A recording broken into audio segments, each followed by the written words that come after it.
Okay everyone, I have now officially watched the Oscar show. It is Tuesday in the middle of the night, California time, and I've got a lot to talk about. So I'm going to try and shoot this out really fast and tell you how I felt about this Oscars.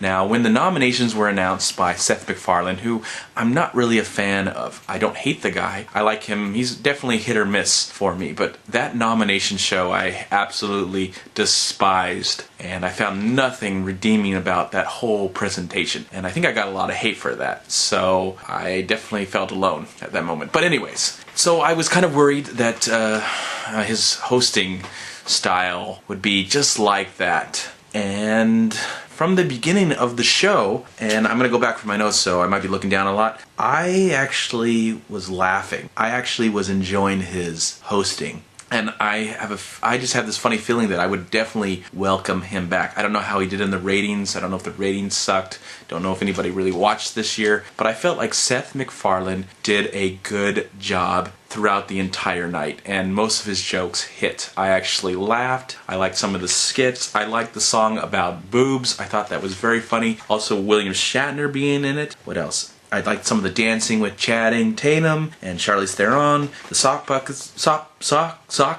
puppets thing was funny.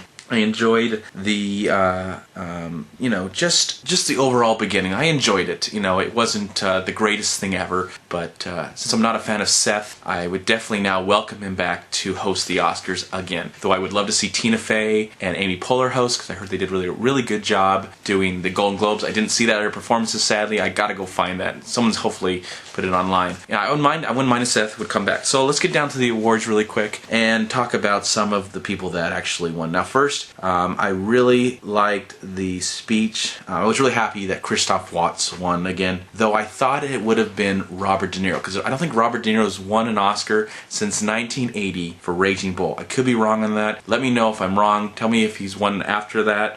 But if I could have chose anyone for Best Supporting Actor, I think I would have chose Philip Seymour Hoffman, even though, gosh, Christoph Waltz was amazing. I remember Philip just being so fascinating and cool in that film. One of the first mistakes I think of this award show was Paul Rudd and Melissa McCarthy. I don't know if they bombed on purpose, but they bombed, and they weren't very funny. I felt like I would have liked maybe Melissa McCarthy and Daniel Day-Lewis do that bit. It might have come off funnier and more enjoyable, but it just didn't work, and I think, I don't know, maybe they planned the whole thing. Let me know what you think about that. I'm happy that Paperman won, even though, I'm glad it won because it was the only short something that I actually saw, so I'm happy about that. I'm alone on this, but I'm super happy that the film Brave won for Best Animated Film. I loved Wreck-It Ralph. I enjoyed the rest of the films that were nominated, but Brave, in my opinion, was the best animated film of the year, and I look forward to watching Brave and Wreck-It Ralph over and over and over again, and I hope that Frankenweenie finds an audience. It deserves to find an audience, but Brave, I'm so happy it won. It's one of the best Pixar movies. It made me forget that Cars 2 was ever invented.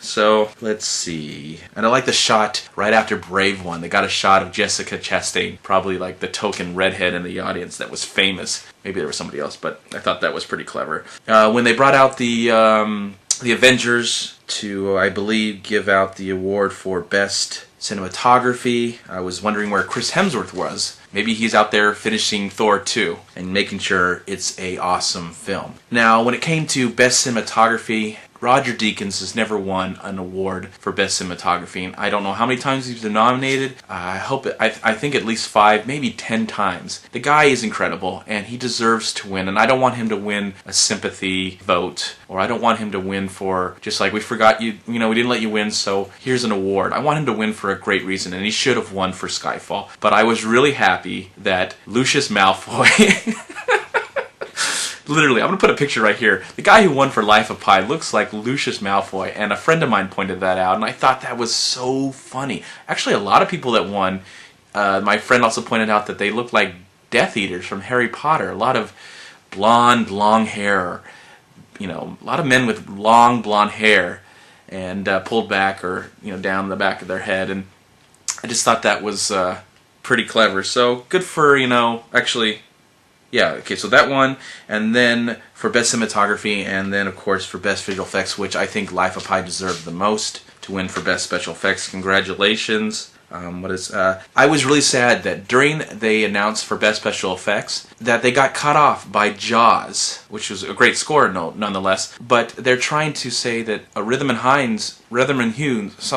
something is dying and it's going away, and it's just a great special effects company, and they worked on Life of Pi, and now they're going away, and they got cut off by Jaws. Jaws killed the special effects artists of Life of Pi, and that's kind of sad. I would have liked to hear them finish their speech. So that was a really terrible Oscar moment, in my opinion, during these Oscar times. One of the biggest misfires of the night, I think, was the Bond tribute. I think there was a rumor that all 6 Bond were actually going to walk on stage and be honored for the 50th anniversary of Bond. Of course, that did not happen. We got a mediocre montage of the Bond movies, and I felt like that was okay. And then Shirley Bassey got up and she did a good job, and I liked it. But I think a lot of people that I've been talking to, I have to agree now, it would have been nice if there was a montage of like 5 or 6 Bond songs done by the original artist. And I know one of my friends put up, my friend Gabe, I loved it. He wished that Duran Duran would have done A View to the Kill, and that would have been so cool. What a miss. I mean, having Paul McCartney go up there and do Live and Let Die, wouldn't that be awesome? But, whatever. It was just a terrible moment in the Oscars. There's right now, I'm just going to say really quick, I have a lot of documentaries to watch from 2012 and 2013. I've never seen anything from that. And usually in the case that a movie gets nominated, a foreign language film gets nominated for Best Picture, it usually wins. And of course, Amour won. Amour was my favorite movie of 2012. And as you look at Oscar history, the last movie that was nominated for an Oscar for both categories was Crouching Tiger, Hidden Dragon in 2000. And then in 1998, it was Life is Beautiful. And then I think in the 60s, it was a movie called Z, which was nominated for Best Picture. And then it won Best Foreign Language Film. I couldn't be more happy for Amour. It is my favorite movie of the year, along with Moonrise Kingdom. Even though I saw more after Moonrise and when I made my... Okay, whatever. I think another misfire of this year, and I've talked to my friend Derek about it. We actually did a blog for his channel, a vlog, and that would be the film... the musical performances. I was so sad that they just took like the last 10 years of musicals. They could have made a great montage bringing out so many wonderful people from the past. Wouldn't like to be Topol from Fiddle on the Roof, or the guys from Jesus Christ Superstar, or Julie Andrews from The Sound of Musical, The Sound of Music, I mean. This, celebrate like 50 years of great musicals that were nominated. Oliver, oh my gosh, I would have loved to have seen like just Oliver being played. But they stuck for the last 10 years, and I felt like that was just a terrible, terrible idea.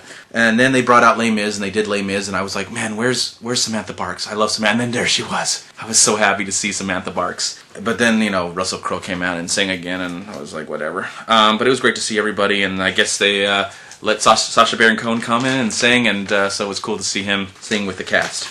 The stuff with Ted was hit and miss for me. I had my nieces and nephews at the Oscar show the other night, and they were too busy playing, so I'm really glad they didn't watch the Oscars, because that was it's slightly funny, but for if you had kids watching at a young age, there's just a lot of inappropriate things, which wouldn't surprise me from Ted. But it was surprising that during that, they gave out some awards for sound editing, and the sound editing was, I don't know, I think I might split this up in 2 parts.